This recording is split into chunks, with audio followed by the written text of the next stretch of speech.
Good afternoon, and welcome to the 67th Annual Meeting of the Congress of Neurological Surgeons. I'm Alan Scarrow, President of the CNS.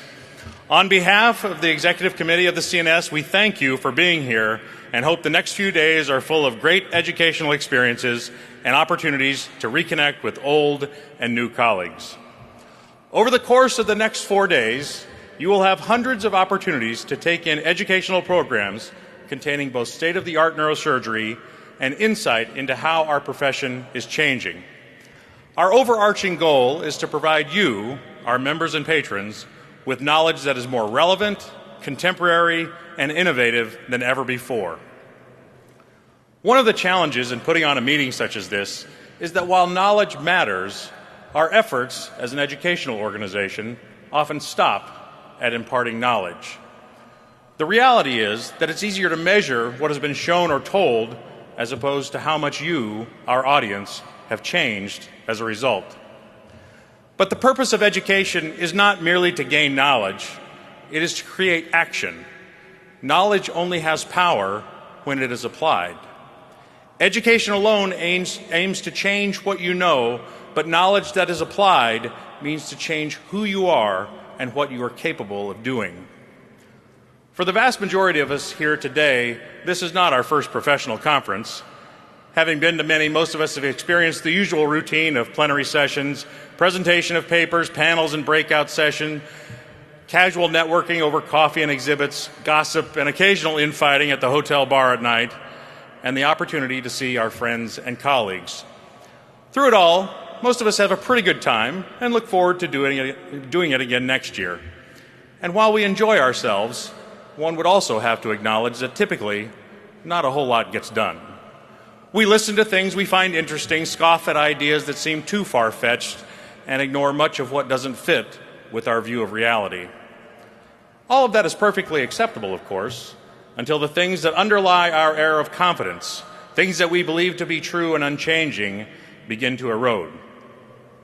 For example, when the majority of the people in the communities and countries we serve can't afford the services we provide, when the value of the services we provide are undermined because of a lack of uniform quality, when the knowledge we possess is no longer solely contained within our profession, when the need for profits by insurers, hospitals, physicians, pharmaceutical companies, and device makers undermines the trust people have in our industry and our profession, when our group of neurosurgeons, bound by a common set of values and given broad autonomy by our society, is cast as just another group necessary to make the system churn.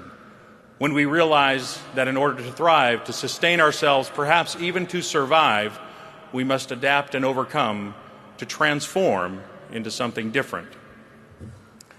These are uncomfortable topics in rapidly changing times, and they are either already here, quickly approaching, or threatening to become our new reality. Perhaps some of the things you are going to see and hear over the next 4 days will be upsetting. Some will wonder why certain people were invited to speak or specific perspectives were shared. There will likely be some comments that refute what is presented, disagree with the conclusions, deny the inferences, argue with the credentials of the speakers, or claim there was unnecessary incitement, which will all turn out to be much ado about nothing. This, of course, is a natural response to having difficult conversations about controversial topics. Visions of the future from the minds of thoughtful people will not always be the same. This kind of discourse has been at the core of every CNS annual meeting for the past 67 years, to assess our reality and anticipate the future in an open-minded and collegial way. Of course, the problem with thinking about the future is that we almost always believe it's going to be some version of the present.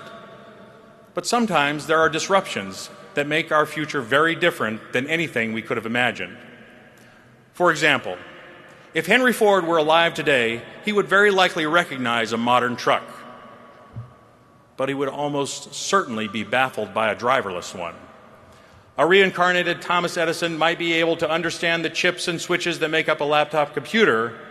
It is seriously doubtful that he could somehow comprehend that more than 90% of all the known information in the world could be accessed by that computer in less time than it takes to blink your eyes. I hope we all can agree that, like every other industry, It is not a question of whether healthcare and our profession will be disrupted. Surely we will not be talking about similar approaches to the same clinical problems in 10 years. The question is, what level of disruption? Some of the most basic disruptions simply involve infrastructure, which can change the way we do our business, but not much else. An example of this might be the electronic health record. That technology changed the way we document our communication and treatment plans, but it didn't change the need for documentation. One level beyond an infrastructure disruption is a disruption that affects our operating model.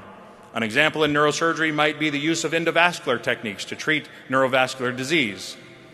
This innovation resulted in a shift of resources from the operating room to better imaging modalities, an investment in non-neurosurgeons to provide additional manpower, and a recalculation of how much those services were valued. But then there are disruptions that change an entire business model, when the whole reason for a profession to exist changes. Examples of these are things such as patients getting their health care without ever seeing a physician, when health care is no longer a local resource, but is sourced based on value, much like any other commodity. When providers of care are no longer paid for diagnosis and treatment, but rather for outcomes or results, or when providers and the insurers are the same people. These are some of the things that we are going to talk about today and the rest of this week.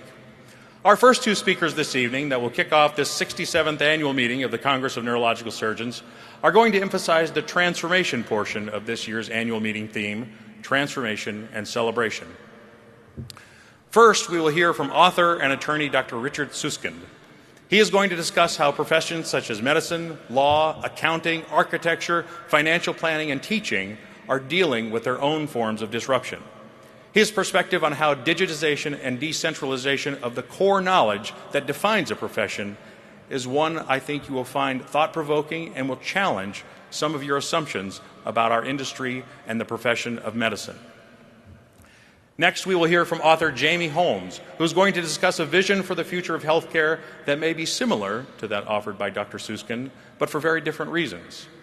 In his book, Nonsense, Mr. Holmes describes the expanded role of automation, algorithms, and outsourcing that will influence medicine in ways that other professions such as accounting, retail, and manufacturing have been managing for years.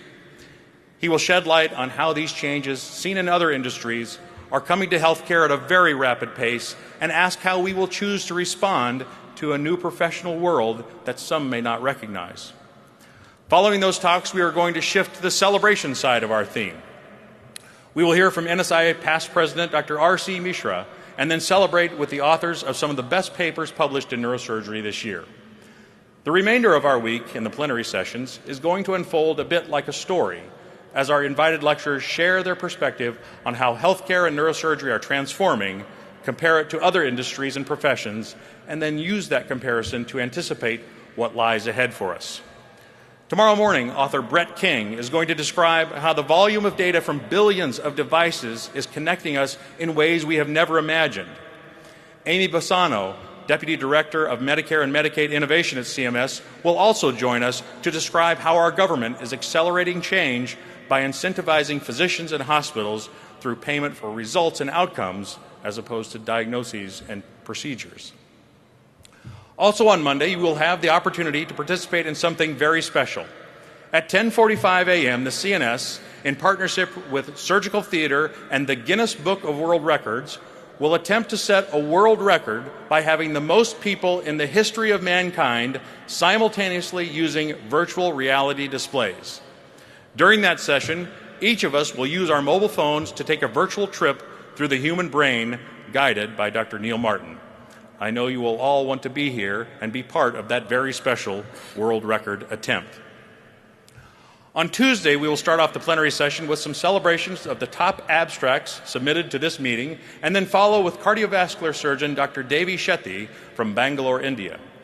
Dr. Shetty has faced the unimaginably difficult challenge of providing high-quality, affordable surgical care to thousands of people, many of which live on less than $1.25 per day. He will be joined by one of the most influential people in American healthcare, Bernard Tyson, CEO of Kaiser Permanente, who will describe how Kaiser views the transformation of healthcare and how he and his team are positioning that organization to succeed in both the short and long term. On Wednesday, we will start off with a humanistic perspective on healthcare's transformation when author and Fortune magazine's senior editor-at-large Jeff Colvin discusses the unique and vital role that human beings have and always will play in delivering the services that people value the most. That will be contrasted when Kathy McGrady-Getz, Vice President of Partnerships and Solutions for IBM's Watson Health, follows with a talk about how the extraordinary capacity of Watson to sort and understand millions of pages of text per second is replacing some of what physicians had been relied on to do for hundreds of years, specifically to diagnose and create treatment plans for some of our sickest patients. Following Ms. McGrady-Getz, we will hear from Dr. Anders Ericsson, who will speak about his widely known research on how, even in a world of rapid change and evolving expectations, the need to demand excellence from ourselves and deliver the highest quality care possible never changes. He will describe how true experts, the best of the best in science, medicine, music, sports, and games, train themselves to become all that they can be. Along the way, we're also going to do our share of celebrating. We are going to hear from the authors of the best papers published in neurosurgery this year, listen to talks from neurosurgeons from around the world as they share their insights on the issues making the biggest impact on our profession, as well as honoring some of the most respected and accomplished members in neurosurgery with our annual service awards.